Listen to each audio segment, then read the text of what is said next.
Oui, vas-y.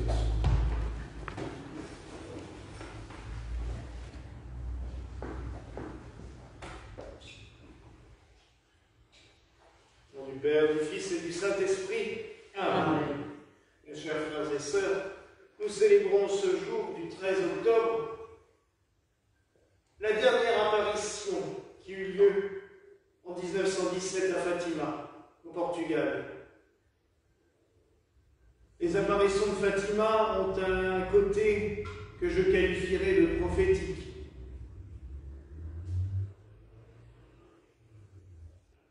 Elles ont un déroulement particulier entre le 13 mai et le 13 octobre 1917, en pleine guerre mondiale, je le rappelle, mais elles ont déjà été anticipées, puisque à partir de 1916, les trois enfants, représentés ici par des petites statues, c'est-à-dire Francisco et Jacinta Marto et Lucia dos Santos, ont vu un ange qui leur est apparu à plusieurs reprises.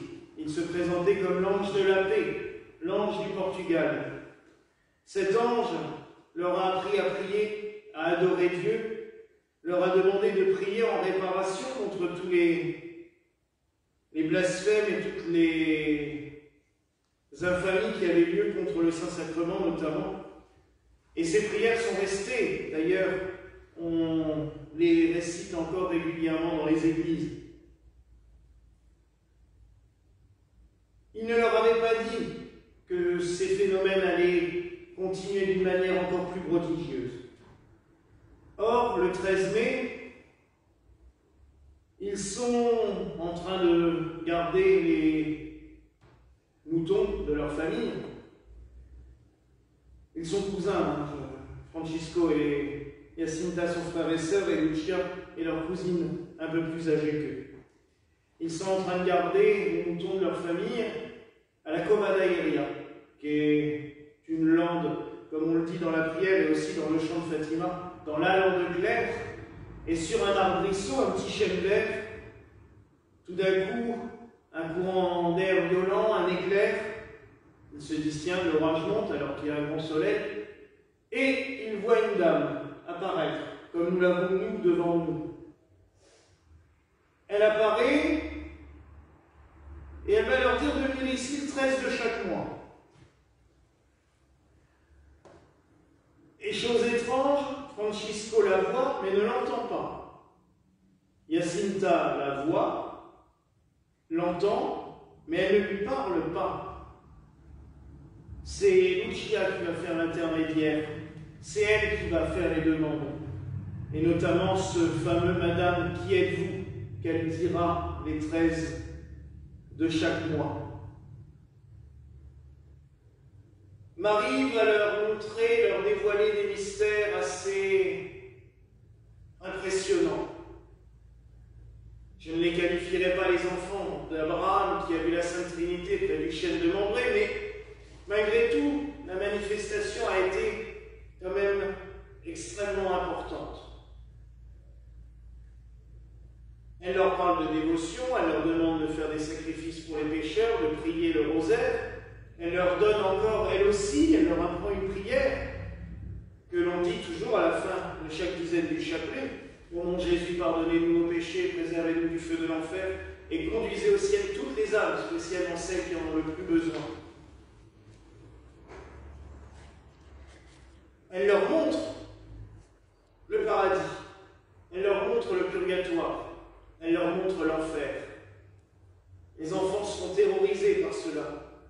Elle va leur révéler des secrets, deux qui les concernaient eux et qu'ils ont annoncés par la suite, un troisième qui concernait l'Église, qu'on a dit avoir soi-disant annoncé publiquement en 2005 ou 2004, je ne sais plus, c'était un peu avant la mort du pape Jean-Paul II, mais qui n'était sans doute pas du tout cela, puisque même le pape qui ne pouvait presque plus parler à l'époque du fait de sa maladie, on le voit derrière le cardinal Sodano qui annonce le pseudo-message, on voit le pape qui fait.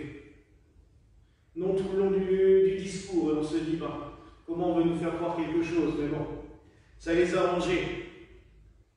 Soit dit en passant, même si le secret ne parlait pas du pape Jean-Paul II comme il a été dit, le pape Jean-Paul II a été quand même préservé par Notre-Dame de Fatima, puisque l'attentat qu'il a visé en 81, cette balle qui l'a touché, qui aurait pu le tuer, puisqu'elle est passée vraiment très près d'une artère, d'une grosse artère qui aurait pu causer la mort, est passée juste à côté et n'a touché aucun organe vital, même si elle va l'handicaper quand même pendant pas mal d'années. Et le pape Jean-Paul II dira toujours que c'est grâce à Notre-Dame de Fatima, ce 13 mai 81, qu'il a été préservé et que sa vie a été sauvée.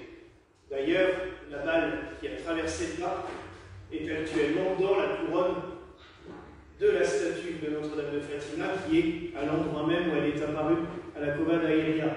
Maintenant, il y a la petite chapelle qui a été construite par la suite a été conservée, mais ça a été englobé dans un espèce de grand bâtiment en béton. Cela au milieu d'une immense esplanade, où on a construit aussi une basilique gigantesque un peu plus loin. Fatima est quand même actuellement un sanctuaire qui est deux fois plus grand que Lourdes. Si vous avez déjà été à Lourdes, vous avez vu les sanctuaires, vous imaginez ça fois deux. Donc, vous pouvez vous imaginer la grandeur du sanctuaire. Elle leur montre donc les secrets. Je pense qu'un jour, tout cela sera dévoilé à toutes et tous par le Seigneur lui-même. Elle va aussi leur demander de prier pour la Russie. Tout le monde va être choqué parce que c'est à ce moment-là, elle demande de prier pour la Russie le 13 octobre. C'est le 13 octobre 1917. C'est en octobre 1917 qu'il y a eu la révolution communiste en URSS, enfin, ce qui a donné lieu à la naissance de l'URSS par la suite. Et vous savez tous les dégâts que ça a causé par la suite, et que ça cause toujours, puisque je rappelle quand même que le dirigeant actuel de la Russie est un ancien du KGB, et qu'il a gardé toutes les pratiques, et on le voit bien dans ses agissements, de l'ancienne URSS. Et quand la Vierge Marie parlait de la Russie comme d'un ours polaire qui risquait de tous nous dévorer, c'était sur le long terme et pas juste sur le court terme comme on a voulu le voir. Et c'est sans doute pour cela aussi que le pape François a demandé au mois d'avril, au mois de mars, je ne sais plus, c'est peut-être en mars qu'on a fait, la consécration de la Russie au cœur immaculé de Marie. La Vierge l'avait demandé, le pape a mis plus de 100 ans à le réaliser, mais au moins ça a été fait. Et nous nous y étions associés, puisque ici même nous avions célébré cette consécration en même temps. Les enfants ont donc vu des choses magnifiques, merveilleuses. Mais on ne les croyait pas. On a arrêté les enfants, on les a mis en prison. Au mois d'août, ils n'ont pas pu voir la Vierge le 13 mai, puisqu'ils étaient enfermés dans une prison. On les a fait sortir quand même assez vite, parce que Dieu merci, la femme du gouverneur de la région était une adepte de Fatima et elle allait à chaque apparition assister aux apparitions, alors que son mari était totalement contre et qu'il était athée et qu'il voulait absolument faire arrêter cette superstition, comme il disait. Donc ils ont vu la Vierge le 16 août. Résultat des courses, en septembre, Lucia va demander à la Vierge, elle va dire, mais faites un miracle pour qu'on nous croie, car non seulement les foules avaient du mal à les croire, même s'il y avait énormément de monde. Déjà en septembre, il y avait plus de 25 000 personnes. Ils venaient tous à pied, je le rappelle, parce qu'il n'y avait pas de transport à l'époque. Hein. On est en 1917 au fin fond du Portugal. Mais ils viennent tous, de partout. Mais dans le village, on les traite de fous, de menteurs, d'affabulateurs. Même la mère de Lucia ne la croit pas. Elle a battu sa fille à plusieurs reprises. Parce que pour elle, c'était n'importe quoi ce que sa fille racontait. Et elle faisait passer la famille pour une famille de fous. Elle s'amendera et elle y croira. Donc le 13 septembre, Lucia demande à la Vierge, mais faites un miracle pour que tout le monde croie. Et c'est peut-être une des seules fois où il y aura un miracle aussi prodigieux. Nous sommes le 13 octobre 1917. À midi, heure solaire, donc 13h30, heure du Portugal à l'époque. Il pleut à torrent. On a eu de la pluie aussi aujourd'hui. il pleut, mais à torrent, tout le monde est trempé, et pourtant ils sont plus de 50 000 à être présents. Lucia et les enfants arrivent, et les deux enfants arrivent, ils s'agenouillent dans la boue, et ils disent à toute la foule de fermer leur parapluie. Les gens lui disent, mais ils sont complètement ravagés. Mais malgré tout, tout le monde ferme ses parapluies. Et la Vierge apparaît. Elle leur parle. Puis tout d'un coup, Lucia se tourne et leur dit, regardez le soleil. Et le soleil se met à grossir, grossir, grossir, énormément. Et tout d'un coup, ils ont l'impression que le soleil est en train de se jeter sur eux. Et ils sentent une chaleur comme dans une étuve. Les témoignages le diront. Le soleil repart en arrière. Il se remet à sa place. Tout s'arrête. Et toute la foule est totalement sèche, instantanément. Et l'apparition continue. Je tiens à préciser que ce n'est pas un phénomène d'hallucination collective, puisqu'à 50 km à la ronde autour de Fatima, on a vu le soleil. Même les gens qui ne croyaient pas et qui n'étaient même pas au courant qu'il se passait quelque chose à Fatima ont témoigné d'avoir vu des phénomènes étranges dans le soleil et d'avoir vu le soleil grossir, danser, tourner sur lui-même. On parle même de la danse du soleil, tellement il a tourné, zigzagué devant eux. Et pour nous, c'est intéressant aussi parce que jusqu'après cela, Marie a disparu quelques instants et elle est réapparue, habillée à ce moment-là de blanc, avec un voile bleu, et à côté d'elle, Saint Joseph, qui portait l'enfant Jésus. C'est une des seules apparitions au monde de Saint Joseph reconnues, avec Cotignac en Provence, et Itaparanga qui a été reconnu au Brésil. Mais voilà, il n'y a pour ainsi dire pas d'apparition de Saint Joseph. Il est apparu à Fatima. Et ce qui est très beau, c'est qu'à Fatima, il bénit le monde. Marie a dit, Saint Joseph bénit le monde. Quand je vous dis qu'il est important. Elle redisparaît, ils redisparaissent tous. Marie apparaît en Vierge des douleurs, avec son fils. On a l'impression qu'il va au gibet de la croix, c'est les Chiomos. Ils redisparaissent tous et elle réapparaît sous la forme de Notre-Dame du Mont-Carmel, avec le scapulaire en main, histoire de rappeler toutes les grandes dévotions sous lesquelles on peut vénérer la Vierge. Et enfin, elle leur dit, je suis Notre-Dame du très saint rosaire. Priez le rosaire, priez le chapelet, construisez une chapelle à cet endroit. Puis tout est fini. Fini aux yeux de la foule. Car Lucia, elle, continuera à voir la Vierge jusqu'à sa mort. Et elle est morte au début des années 2000, à l'âge de 97 ans. Elle va continuer à recevoir des messages. Les messages de Fatima vont marquer l'Église à tout jamais. Les dévotions, la dévotion au cœur immaculé de Marie tous les premiers samedis du mois, par exemple, que de nombreuses paroisses font, vient des demandes de la Vierge à Sœur Lucia. Prier le chapelet tous les premiers samedis du mois, c'est Sœur Lucia aussi qui l'a révélé de la part de la Vierge. La consécration de la Russie va être demandée à plusieurs reprises par la Vierge Sœur Lucia. Vous voyez, mes frères et sœurs, que ce phénomène que nous commémorons aujourd'hui est plus qu'une apparition mineure, c'est quelque chose d'assez phénoménal. Je dirais même d'exceptionnel. Autre chose d'exceptionnel, parce que je pense que ce n'est pas pour rien. Le texte de la messe du jour nous parle de Marie qui rend visite à Élisabeth. Et nous célébrons aujourd'hui le premier anniversaire de la mort de Mère Élisabeth. Et Dieu sait la relation toute particulière qu'elle avait avec la Vierge Marie. J'en ai été témoin, d'autres en ont été témoins, puisque des fois, c'était même pendant la messe. Et je sais que ce n'est pas pour rien. Et pourtant, Robert peut en témoigner, Élisabeth a failli mourir de nombreuses fois. Rien que sur les 11 ans où je l'ai connue, je ne sais pas combien de fois on m'a appelé en me disant elle passera pas la nuit, et elle tenait. Et là, quand je lui ai donné l'extrême onction le 13 octobre dernier à midi, on savait que c'était la fin.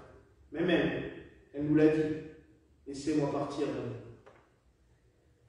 Et en y repensant ce soir pour la messe, puisque c'était un mercredi, donc on a fait la messe ce soir, je me suis dit, bah oui, normal, on est un jour de fête de la Vierge Marie. C'était logique. Et j'ai même pas pensé à cet évangile qui nous raconte les visites de Marie à Élisabeth. C'est tellement symbolique. Car oui, mes frères et sœurs, je l'avais déjà esquissé le jour de l'enterrement, mais on peut bien le dire maintenant. Élisabeth voyait Marie. Pas dans les apparitions pour le monde, c'était des messages privés pour elle, des fois pour moi quand j'avais fait des bêtises. Non, mais c'est vrai en plus. Ou pour la communauté, quand il y avait des choses qui n'allaient pas. Des fois pour d'autres aussi. Mais elle apparaissait souvent. C'est pour ça qu'il y a 3 roses blanches qui sont posées près de la Vierge Marie. C'est à cause d'elle, parce que Marie l'avait demandé à Élisabeth quand on s'est installé ici. Et c'est pour ça que depuis 2016 qu'on est là, il y a un bouquet de 3 roses blanches près de la Vierge, parce que c'était la demande de Marie. Plein de petites choses comme ça. Mais c'est vrai que des fois c'était déconcertant, parce que pendant la messe, quand on voyait Élisabeth qui regardait là dans le coin et qu'elle se mettait à parler avec quelqu'un, on se disait tiens, il y a de nouveau de la visite. Mais je sais que Élisabeth a été préservée, protégée par la Vierge Marie, qu'il y avait une intimité profonde avec elle, et que ce n'est pas pour rien qu'elle l'a cherchée en ce 13 octobre 2021. En ce jour où nous lisons justement comment Marie allait rendre visite à sa cousine Élisabeth. Oui, mes frères et sœurs, Marie nous préserve. Marie nous protège, toutes et tous, on le sait, mais on l'oublie. Marie est aussi l'instrument du salut. Le Christ s'est servi d'elle depuis 2000 ans pour nous enseigner, pour continuer l'œuvre de rédemption par l'enseignement, par l'éducation, parce que, comme je l'ai déjà dit 100 fois, nous sommes un peuple têtu, et on a besoin qu'on nous rappelle les choses, et qu'on nous les répète, et qu'on nous les répète, et qu'on nous les répète, sans arrêt. Alors mettons-nous à l'écoute de la Vierge Marie. Prenons conscience de l'importance des messages qu'elle nous a donnés un peu partout dans le monde, et à Fatima, un peu particulièrement. Une des dernières phrases que la Vierge a dit dans ses apparitions, à la fin, mon cœur immaculé triomphera. Et ça, je pense que c'est le plus bel espoir. Elle nous dit et elle nous répète encore et sans cesse, n'ayez pas peur, ce que son Fils n'a pas arrêté de nous dire aussi. À la fin, mon cœur immaculé triomphera. Car oui, mes frères et sœurs, je pense sincèrement, et comme beaucoup de théologiens, que c'est par la Vierge Marie que le Seigneur triomphera, que l'amour triomphera sur le monde. C'était en substance aussi les conversations qu'avait notre Élisabeth avec la Vierge. Le cœur de la Vierge triomphera, uni au cœur du Christ et uni au cœur très aimant de Saint Joseph. Car oui, si la Vierge est apparue avec Saint Joseph lors de sa dernière apparition à Fatima, c'était bien pour nous montrer aussi le rôle très important qu'il a. Il n'est pas juste là, comme un figurant, comme on nous l'a présenté pendant longtemps, mais vraiment comme un acteur essentiel du salut de l'humanité. Alors mes frères et sœurs, prions ce soir, rendons grâce pour les visitations de Marie sur la terre, rendons grâce pour sa visite à Fatima, pour les miracles qu'elle a fait là-bas et qu'elle continue de faire, sinon il n'y aurait pas tant de millions de pèlerins qui iraient tous les ans. Rendons grâce pour ces visitations qu'elle a fait aussi à Mère Élisabeth. Rendons grâce ce soir pour la vie de Mère Élisabeth. Et prions le Seigneur qui nous les laisse toujours comme des puissantes intercessrices, pour qu'elles intercèdent pour nous, Je sais que Élisabeth écoute nos prières, qu'elle les confiera sans cesse à la Vierge Marie, et que Marie nous portera sans cesse devant son Fils, comme elle l'a toujours fait, car, ne l'oublions jamais, Marie n'a qu'un seul but, nous conduire à Jésus. Voilà la grâce que je nous souhaite au nom du Père, du Fils et du Saint-Esprit. Amen.